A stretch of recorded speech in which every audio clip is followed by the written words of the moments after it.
Your true wealth is your time and freedom. Money is just a tool for trading your time. It's a container to store your economic energy until you're ready to deploy it. But the whole world has been turned away from real money and has been fooled into using currency.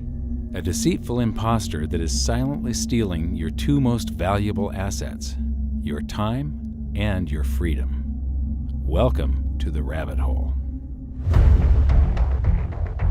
We are entering a period of financial crisis that is the greatest the world has ever known.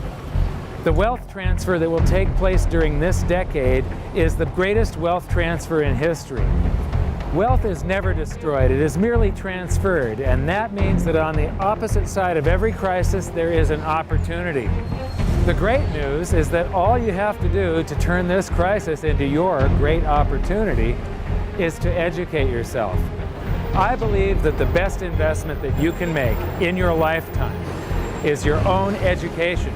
Education on the history of money, education on finance, education on how the global economy works, education on how all of these guys, the central bankers, the stock market, how they can cheat you, how they can scam you. If you learn what is going on and how the financial world works, you can put yourself on the correct side of this wealth transfer. Winston Churchill once said that the further you look into the past, the further that you can see into the future. This program is all about creating your own crystal ball, being able to gaze into the future, being able to change this crisis, the greatest crisis in the history of mankind, into your great opportunity.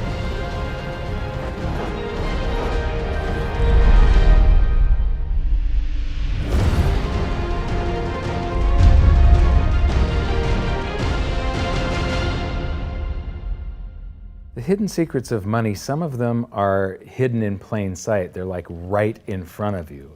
The way the monetary system works is something that isn't actually hidden away from all of us. It's out in the open, but it's complex and people just they can't see how it works. It's hard for them to imagine that we're living in such a hoax. Others are meant to be secret, but the truth is slowly coming out, like the Federal Reserve being a private corporation and not really part of the U.S. government.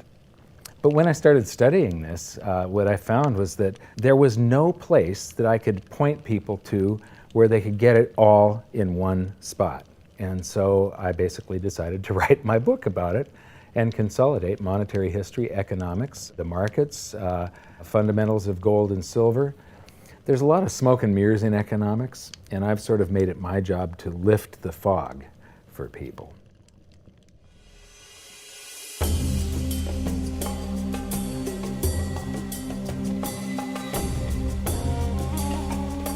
Welcome to Egypt.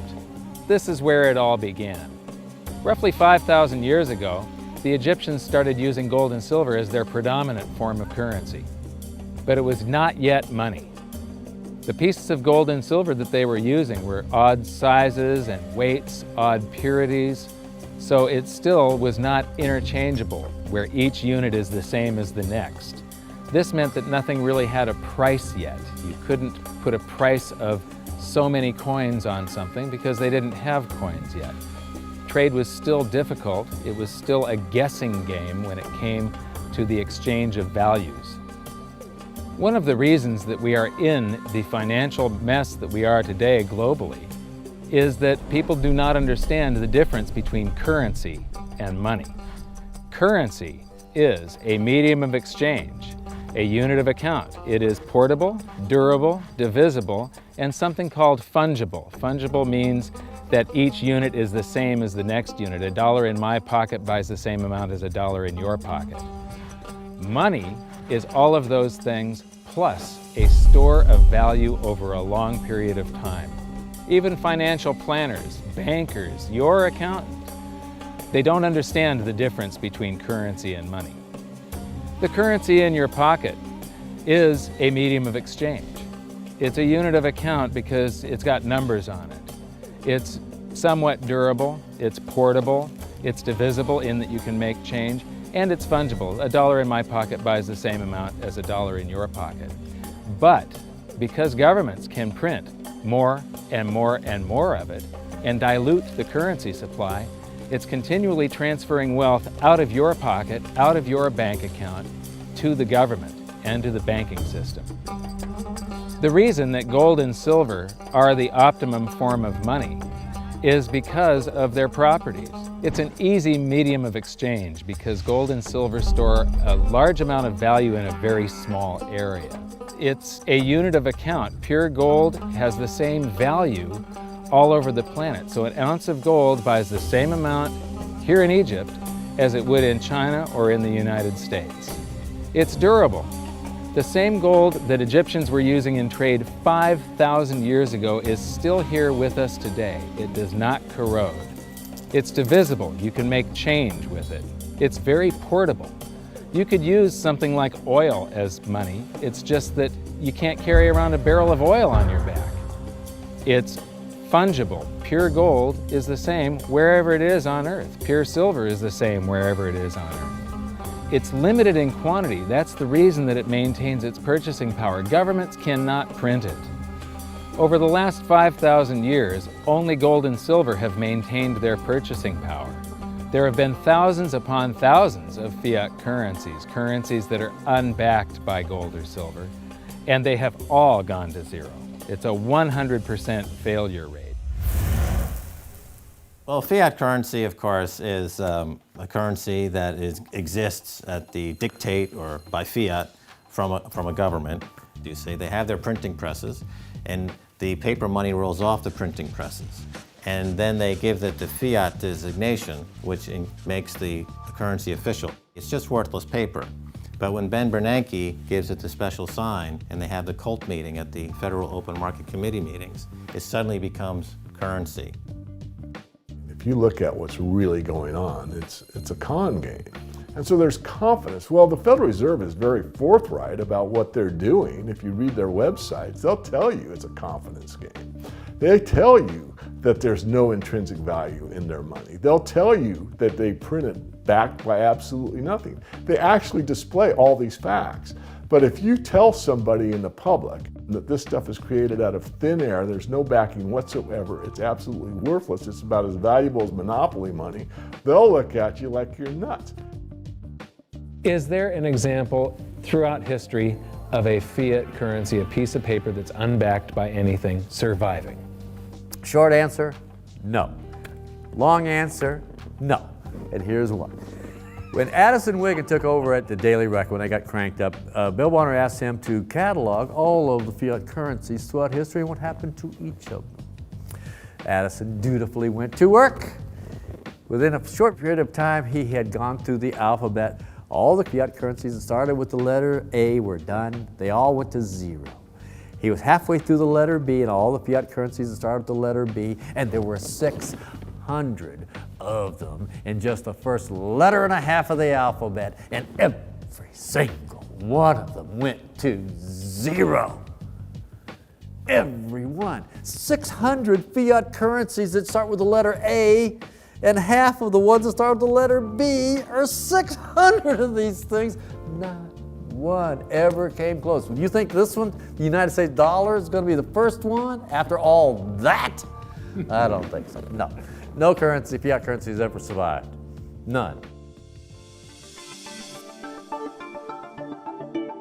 The thing about money is there actually is a fairly well accepted definition of what money is. The question is, as you apply that definition to particular things that people claim to be money, do they fit the definition? We'll just take the paper dollar, for example. How well does it perform those functions? Well, store of value. The dollar has lost 95% of its purchasing power since the creation of the Federal Reserve in 1913. So not very good as a store of value. One of the things I do is just a way to get the audience's attention is I have a slide, and there are 3 pictures on the slide. One is a pile of monopoly money. The other one is a pile of Federal Reserve notes, what Americans would call paper money. And the other one is a solid gold American Eagle 1-ounce coin. And the title of the slide is, which of these is not like the other? And if you know the show Sesame Street, or you have children who watch it, it's one of the favorite vignettes in Sesame Street. And what it really is a kind of IQ test for 5-year-olds. They're supposed to look at the 3 things and look at characteristics and find the one that's not like the other. Well, I've shown this slide to groups of Ivy League University professors, and I've also shown it to, children, kind of 5 years old, my nieces and nephews and so forth. And when the professors look at it, they say, well, clearly the dollars are not like the others, because gold has no role as money, and monopoly money is junk, and the American dollar is a store of value, so that's not like the other. But the children look at it and they say, well, the gold coin is not like the other, because the other two are just piles of paper, and the gold coin is clearly something different. So my question to the audience is, who's smarter, a 5-year-old or an Ivy League professor?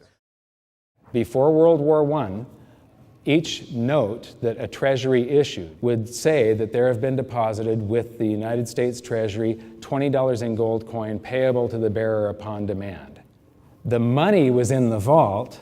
The currency was a note they gave you that was a claim check, only a claim check on the money, the same as if you go to the dry cleaners and you give them your shirt and they give you a claim check for your shirt.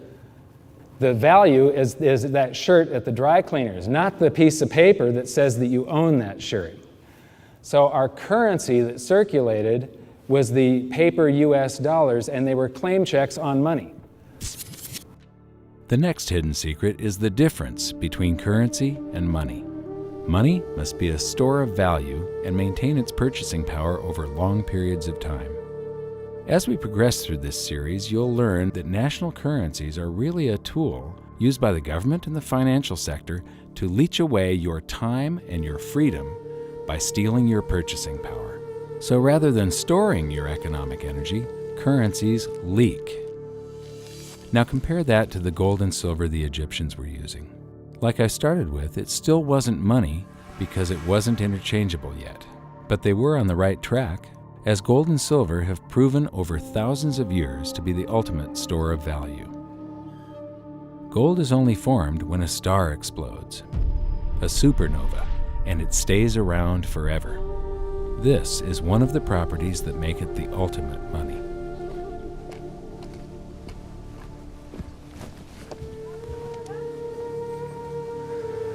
People are amazed that after 5,000 years, the pyramids are still here. But what I'm more amazed at is that the currency that the people that built this were using, that currency, that gold and silver that they were using in trade on a daily basis, is still around today. It may have been melted down and re-refined, and it's in a coin or a bar or in some piece of jewelry, but it's still with us today, and it still purchases something. Yes, it is the ultimate money because there is nothing else even in the same league. It's divisible, it's permanent, it's a store of value, it's a unit of account. It's got everything you want out of money, but it doesn't go away, and it can't be increased. That is what makes gold the most beautiful money of all. What more could you ask out of a money? It keeps governments under control. You can maintain a solvent system. Governments don't like gold at present because they're getting away with the fiat currencies, and they'll do everything they can to discredit it as an asset class. I mean, my goodness, gold has outperformed the Dow Jones Industrial Average in each of the last 7 years, yet it's not considered a legitimate asset class. Why? Again, it's the fear that maybe gold will be imposed on the system, that it will constrain government ability to spend beyond its means. They can't print it. They can't print it, no. The proper definition of inflation, I use Milton Friedman's definition. Inflation is an expansion of the currency supply. Deflation is a contraction of the currency supply. If you expand the currency supply, eventually prices will rise. And if you contract the currency supply, eventually prices will fall. This is a pool, but it's not a pool of water. This is the currency pool. And these are prices. And if you expand the currency supply, prices like a sponge in water have to rise to suck up the excess currency. Governments never stop printing more currency and adding currency to circulation. Therefore, prices keep on going up, not because the stuff that you're trying to buy is changing. The real estate doesn't change. What has changed is the currency purchases less and less. It's the currency going down, not prices going up. The truth is, what we have that makes our world work right now is a big story. None of it's real. It's all just promises. And if you think about it, that's how currency began to work in the beginning. You know, before we had currency, we had barter. I'll give you 3 coconuts and you give me 4 fish, because that's kind of a fair exchange on coconuts to fish. But that got complicated, so we had to invent this thing called money to be a divisible, portable medium of exchange. And the challenge is that we lost that a long time ago when we lost having things of value be our currency. And now we have this thing called numbers and accounts. But trust me, it is not real. It's a big made-up story. One of the biggest make-believe stories ever is called quantitative easing, which sounds complex, but it's really just a smoke and mirrors term for currency creation. QE started with the banking bailouts back in 2009. This currency was created out of thin air and then given to the banks, who paid themselves record bonuses in reward for crashing the world economy. This is a global phenomenon, but all you have to remember for now is that whether it's QE bailouts or stimulus programs, these are all just voodoo, hocus-pocus terms for increased currency creation. I believe gold and silver will reassert themselves as money. And when they do, there just isn't enough. And their purchasing power is going to go up many, many, many times. Egypt is an amazing place. There's a franticness about it, and utter chaos, especially like the traffic. But when it comes to like all of the merchants that are trying to get every last dime out of you, you get fleeced to the point where you come back with an empty wallet. But you know what? They're amateurs compared to Wall Street. In the past several years, I've spoken in many countries about the crisis that's coming, and a lot of people think that they're going to be okay in their country, that it's only going to happen to the United States or maybe the United States in Europe. But what they don't realize is that this is a global phenomenon. I got to show you something here. This is base currency in the United States. This is the number of paper dollars that exist, basically. It took 200 years to go from no dollars in existence to 825 billion. And then we had the bailouts, and then we had QE1, quantitative easing 1, then QE2, and then we had QE3, and then QE4, and then soon we're going to have QE57 and QE382. And it isn't just here. This is what the Canadian currency supply looks like. This is Australia, South Africa, Russia. Now, this starts out in just the year 2001, and this is like 18 times more currency in existence in a little over a decade. Here's Singapore, same story. Look at that, since the crisis, just bam. India, China, every government on the planet is doing this insane deficit spending and expanding their currency supplies, doing bailouts. And history shows that there is no example of this turning out well.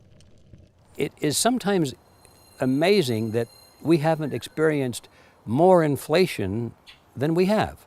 If they keep expanding the money supply so vastly, why aren't our prices growing faster than they really are? And the answer is that a good chunk of the money that the Fed created has been shipped overseas.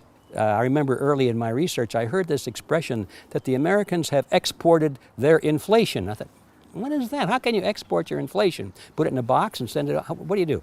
Well, now I understand. You export your inflation by simply sending all these dollars that you created to these other countries, and then they send you their refrigerators and their cars and whatever, their TV sets. So you get hardware, and they get little pieces of paper. It's a great deal for the American people for a while. For a while. Sooner or later, all of those pigeons come home to roost. When the time comes, as it looks like it's now coming, when the rest of the world is saying, we don't want to play this game anymore, Uncle Sam's dollars are just becoming worthless, there are too many of them, we've got to find something else other than American dollars, then those dollars start to come back to America. People say, we don't want them anymore, what do we do with them? Once this revs up and we've got this little trickle of money coming back that we previously exported, once it becomes a flood and it starts to rush back, now we are getting our former exported inflation brought back to us, and then we'll see the quantity of money inside the United States grow much more rapidly even than the Federal Reserve can create it, because we're getting a previous money back.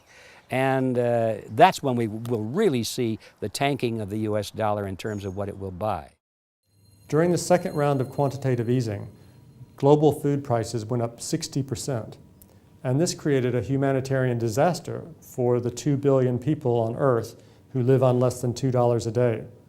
These people were hungry to start with, they became hungrier, and some of them started overthrowing their governments in North Africa and around the Middle East. So quantitative easing was the spark that ignited the Arab Spring.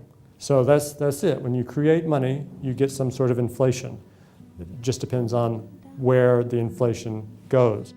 It's all going down, down, down. Peasants are reeling from a game of coins and crowns. Given the premise that you have a permanent underclass or poor class, and how does inflation affect them disproportionately? It affects them basically in the percentage of their income that goes to food. And we see this as a ratio, and we know that there are some danger points. For example, in Egypt recently, once that ratio got to 40% of income going to food and the price of food rising due to inflation, when it got to 40%, that's historically a point where people actually stage a revolution. That's exactly what we saw. The French Revolution, similarly, was all around the price of food getting to a certain critical point where people simply, the risk-reward for revolution was favorable toward revolution. When they print it up, then it all goes down. Well, exactly right, because when you have a runaway inflation, it's punishing the very people who are most productive in society. In other words, the people that produce more than they consume and save the difference. The problem is that those productive people, the savers, save in their national currency. And unfortunately, the national currency is just a fiat piece of paper at this point. So when it's destroyed through runaway inflation, that $100,000 that you were hoping to retire on doesn't exist. And the things that you were going to buy with it and provide for others don't exist either. Now what are you going to do? So that all seems pretty scary. However, this is going to happen, and you can only play the hand that you're dealt. But the great news is that gold and silver always end up doing an accounting of the expansion of the currency supplies. Basically, the will of the public and the free markets. When governments do this kind of stuff to their currency supply, they debase it. Eventually it comes back in inflation. People sense the loss of their purchasing power. They rush back to gold and silver, and they bid the value of the gold and silver up in the country until it meets or exceeds the value of all the currency in circulation. This is a process that's been going on over and over again throughout history, except this time it's happening on a global scale. It has never before happened in all countries at once. And that means that this is the greatest wealth transfer in history. Therefore, it's the greatest opportunity in history, and it's not going to happen again in your lifetime. So now we've learned that your true wealth is your time and your freedom. Money is a trading tool that stores the economic energy that is your time and freedom, whereas currencies leak them away. Gold and silver are the ultimate money simply because of their properties. Fiat currencies are based solely on confidence and always return to their intrinsic value of zero. Governments don't like gold because it imposes restraint. Rising prices are a symptom of an expanding currency supply, and gold and silver always account for an expanding currency supply. So that's it for this episode. Join me next time as we begin to investigate how monetary history just repeats and repeats, and how gold and silver always win the battle between currency and money. Until then, my challenge to you is to stop calling currency money. It's a crucial first step towards setting your mind free of all this economic voodoo and changing your context. You can learn more by watching the bonus features on our website, and if you have any questions, you can post them there, and we'll answer some of your questions in future bonus features. So good luck, thanks for watching, and we'll see you next time.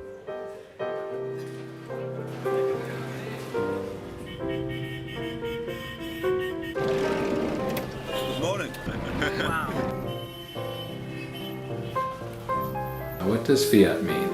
It comes from the Latin for crappy car.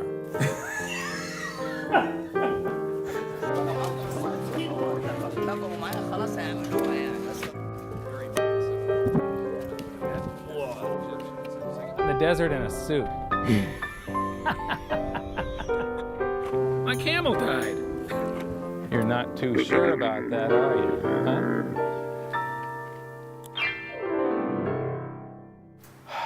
I am ready for a good long nap.